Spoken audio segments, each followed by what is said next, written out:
அனைவருக்கும் வணக்கம் நண்பர்களே. யூஜிடிஆர்பி பிடி பிஆர்டி நேரடி நியமன தேர்வுக்கான ப்ரொவிஷனல் செலெக்ஷன் பார்த்தீங்கன்னாக்கா கடந்த ஒரு 10 நாளுக்கு முன்னாடி ஒரு நாளைக்கு ஒரு சப்ஜெக்டாக வெளியிட்டிருந்தாங்க.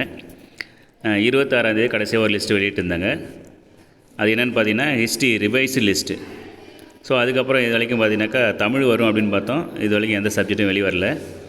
ஸோ இன்றைக்கி திடீர்னு பார்த்தீங்கன்னா ஏற்கனவே விட்டுருந்த ஹிஸ்ட்ரி ரிவைஸ் லிஸ்ட்டுக்கான திரும்ப அகைன் ஒரு ரிவைஸ் லிஸ்ட்டு விட்டுருக்காங்க. சரிங்களா? ஸோ அதை பற்றி தான் நம்ம இந்த வீடியோவில் ஃபுல்லாக டீட்டெயிலாக பார்க்க போகிறோம். யார் நேம் வந்து இன்க்ளூட் ஆகிருக்குது, யார் நேம் வந்து அதில் இந்த லிஸ்ட்லேருந்து எடுத்துருக்குறாங்க, என்ன ரீசனால் எடுத்துருக்குறாங்க. ஏற்கனவே ரிவைஸ்டு போட்டாங்க ஒரு கேண்டிடேட்டு போட்டு, திரும்ப பார்த்தீங்கன்னா அகைன் அதுக்கு ரிவைஸ் லிஸ்ட்டு வெளியிட்ருக்குறாங்க. ஸோ அதை பற்றி அந்த வீடியோவில் நம்ம டீட்டெயிலாக பார்க்க போகிறோம்.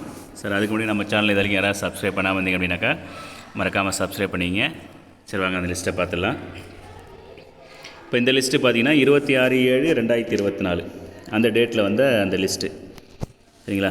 அந்த டேட்டில் இப்போ நம்ம ஏற்கனவே தெரியும் ஹிஸ்ட்ரி ரிவைஸ் லிஸ்ட்டை பார்த்தீங்கன்னாக்கா டோட்டலாகவே 483 கேண்டிடேட் தான் அவைலபிளாக இருக்கிறாங்க. மீதி பார்த்தீங்கன்னா ஒரு 77 கேண்டிடேட் வந்து அவைலபிளாக இல்லை. டோட்டல் போஸ்டிங் பார்த்தீங்கன்னா 525. அதில் 483 தான் பார்த்தீங்கன்னா நமக்கு அவைலபிளாக இருக்கிறாங்க கேண்டிடேட்டு. மீதி அவைலபிளாக இல்லை. இது இல்லாமல் பார்த்தீங்கன்னா வித்துகல்டு கேண்டிடேட் எத்தனை பேர் இருக்காங்க அப்படின்னாக்கா சரி 554 போஸ்ட்டு மொத்தம். அதில் 483 தான் அவைலபிளாக இருந்திருக்கு. கிட்டத்தட்ட ஒரு 77 போஸ்டிங் 79 போஸ்டிங் அவைலபிளாக இல்லை, நமக்கு நாட் அவைலபிள் அப்படின்னு இருக்குது, உங்களுக்கே தெரியும். அதில் வந்து பார்த்திங்கன்னா வித்துகல்டு ஸ்டூடெண்ட் பார்த்திங்கன்னா கிட்டத்தட்ட ஒரு 52 கேண்டிடேட் வந்து வித்துகல்டாக இருக்கிறாங்க. அந்த டிஆர்பி கேஸு, அப்புறம் டெட்டு சர்டிஃபிகேட் ப்ரொடியூஸ் பண்ணலை, அப்புறம் ஈக்குவல் ஜிஓ வந்து ப்ரொடியூஸ் பண்ணல. அந்த மாதிரி பார்த்திங்கன்னா லாஸ்ட்டில் வந்து ஒரு 52 கேண்டிடேட் பார்த்திங்கன்னா வித்துகல்டாக இருக்கிறாங்க. இது வந்து 26ஆந்தேதி வெளிவந்த அந்த provisional selection list, revised list, ஹிஸ்ட்ரிக்கான ரிவைஸ்டு லிஸ்ட். சப்ஜெக்ட் வந்து ஹிஸ்ட்ரி, டேட்டு பார்த்தீங்கன்னா 26/7/2024 அதுக்கான ரிவைஸ்டு லிஸ்ட்டு. சரி, இன்றைக்கி என்ன பண்ணிடுறாங்கனாக்கா அந்த 1/8 அதாவது ஆகஸ்ட் 1ஆந்தேதி ஒரு ரிவைஸ்டு லிஸ்ட்டு திரும்ப விட்டுருக்காங்க. ஆல்ரெடி ஹிஸ்ட்ரிக்கு ரிவைஸ்டு விட்டாங்க. திரும்ப பார்த்தீங்கன்னா revised provisional list history, date பார்த்தீங்கன்னா 1/8/2024. ஸோ இதில் என்ன மேஜராக சேஞ்ச் ஆகிருக்கு அப்படின்னு பார்த்தீங்கன்னாக்கா இப்போ பழைய ஓல்டு ரிவைஸ் லிஸ்ட்டில் பார்த்தீங்கன்னா சீரியல் நம்பர் 430 உங்களுக்கு தெரியுங்க பாருங்கள். சீரியல் நம்பர் 430 மட்டும் காமிக்கிறேன். சீரியல் நம்பர் 430 என்னென்னா ஒரு கேண்டிடேட் நேம் பாருங்கள்.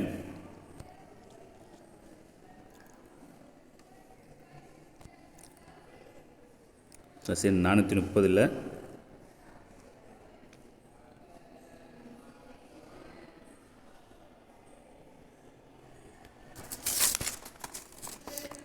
சீரியல் நம்பர் பார்த்தீங்கன்னாக்கா 436 கவனிச்சிங்க. 436 பார்த்தீங்கன்னா சேட்டு ராஜன் அப்படின்ற ஒரு நேம் இருக்கும் இல்லை. சீரியல் நம்பர் 436 பார்த்தீங்கன்னா Sethu Rajan. Date of birth பார்த்தீங்கன்னா 28/4/1990, மேலு, SC candidate, Tamil medium பிஹெச்டிஎம்எஸ்.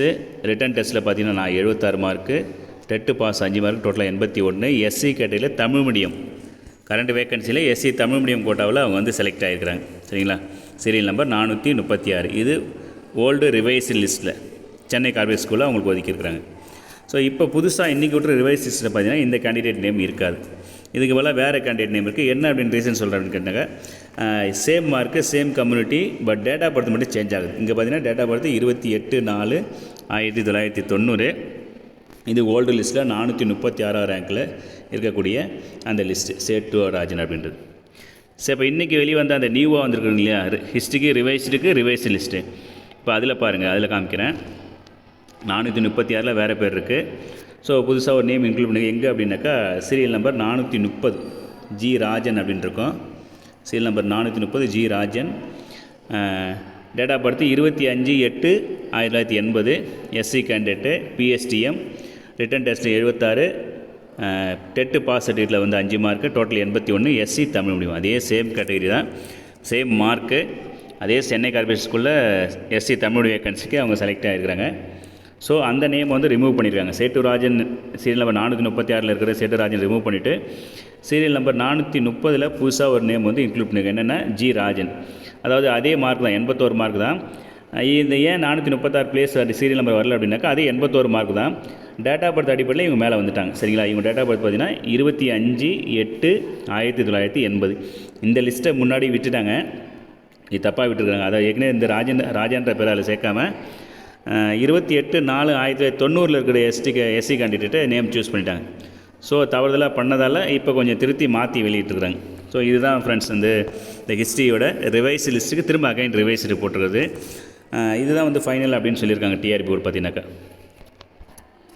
So அந்த ஓல்டு லிஸ்ட்டில் சேட்டுராஜன் அப்படின்ற நேம் இருக்கும், same mark, same community, SC Tamil medium கேட்டகரியில் டேட் ஆஃப் பர்த்தை வச்சு பார்த்தீங்கன்னாக்கா அந்த கேண்டிடேட் 28/4/1990. ஸோ அதுக்கு முன்னாடி 25/8/1980 பிறந்த ராஜான்ற கேண்டிடேட் நேம் இங்கே இன்க்ளூட் பண்ணியிருக்கிறாங்க. சரிங்களா, அஸ் பர் டிஆர்பி ரூல்ஸ் பிரகாரம்.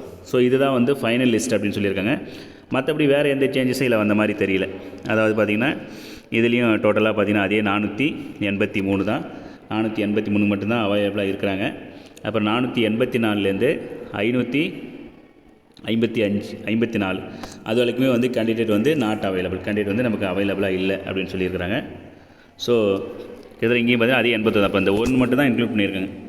சரி, இந்த வித்துகல்டு கேண்டிடேட் ஏதாவது மாற்றம் இருக்கா அப்படின்னா அதுலேயும் எந்த மாற்றமும் இல்லை. கிட்டத்தட்ட அதே 2 கேண்டிடேட் தான் வித்துகல்டில் இருக்கிறாங்க. சரிங்களா, ஸோ டோட்டலாக 2 இதுலேயும் லிஸ்ட்டும் சேமாக தான் இருக்குது. அந்த ஒரு நேம் மட்டும்தான் பார்த்தீங்கன்னா டிஃப்ரெண்ட்டாக தெரியும். ஸோ இதுதான் ஃபைனல் அப்படின்னு சொல்லிட்டாங்க. டிஆர்பி போர்டு பார்த்தீங்கன்னா திரும்ப அந்த எப்போவுமே அது ரிவைஸ் லிஸ்ட் எது விட்றாங்களோ அதுதான் ஃபைனல் அப்படின்னு சொல்லுவாங்க. அதன் பிரகாரம் தான் பார்த்தீங்கன்னாக்கா அடுத்த கட்ட நடவடிக்கைகள் எல்லாமே இருக்கும். ஸோ இந்த ஒரு நேம் மட்டும்தான் இன்க்ளூட் பண்ணியிருக்காங்க, வேறு எதுவுமே கிடையாது. வேறு ஏதாவது உங்களுக்கு டீட்டெயில்ஸ் தெரிஞ்சிச்சு அப்படின்னாக்கா மறக்காமல் நீங்கள் கமெண்டில் தெரிவிங்க. இந்த செலெக்ஷன் லிஸ்ட்டு தவிர எந்த மாற்றம் வேறும் கிடையாது. அப்புறம் இன்எலிஜிபிள் கேண்டிடேட் பார்த்தீங்கன்னாக்கா அது எதுவும் மாற்றம் கிடையாது, ஏற்கனவே இருக்கக்கூடிய அந்த லிஸ்ட்டு மட்டும்தான். ஸோ டிஆர்பியில் என்னென்ன குழப்பங்கள்லாம் வரப்போகுதுன்னு தெரியல. ஏற்கனவே பார்த்தீங்கன்னாக்கா மேக்ஸில் ஒரு ரிவைஸ் லிஸ்ட்டு, இங்கிலீஷில் ஒரு ரிவைஸ் லிஸ்ட்டு, ஜியாகிரபியில் ஒரு ரிவைஸ் லிஸ்ட்டு வெளியிட்டிருந்தாங்க. அப்புறம் கடைசியாக ஹிஸ்ட்ரி வெளியிட்டு ஹிஸ்ட்ரியில் ரிவைஸ் லிஸ்ட்டு வெளியிட்டிருந்தாங்க. தமிழ் எப்போ வரும் நம்ம ஆரம்ப கிட்டத்தட்ட 26ஆம் தேதியிலேருந்தே பார்த்துட்ருக்குறோம். டெய்லி பார்ப்போம், ஈவினிங் 7:15 வருமானு செக் பண்ணுறோம்.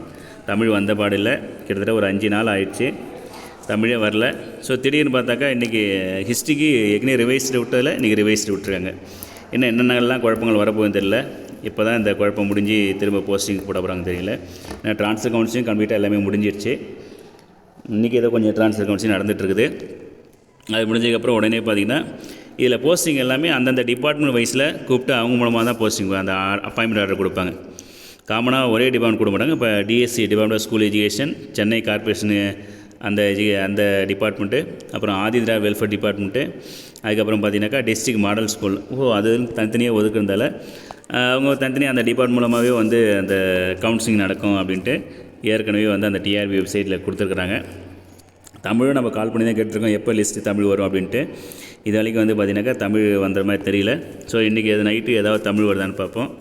அதுவாது குளறுபடி இல்லாமல் ஒரு ரிவைஸ் லிஸ்ட் இல்லாமல் கரெக்டாக ஒரே லிஸ்ட்டாக விட்றாங்களான்னு தெரியல, அதுவும் பார்ப்போம். ஸோ இதுதான் ஃப்ரெண்ட்ஸ் அந்த ஹிஸ்ட்ரி ரிவைஸ் லிஸ்ட்டுக்கான அந்த ஒரு தெளிவான விளக்கம். இதை தவிர இதில் வேறு ஏதாவது ஒரு மிஸ்டேக்ஸ் உங்களுக்கு தெரிஞ்சு அப்படின்னாக்கா கமெண்டில் தெரிவிங்க.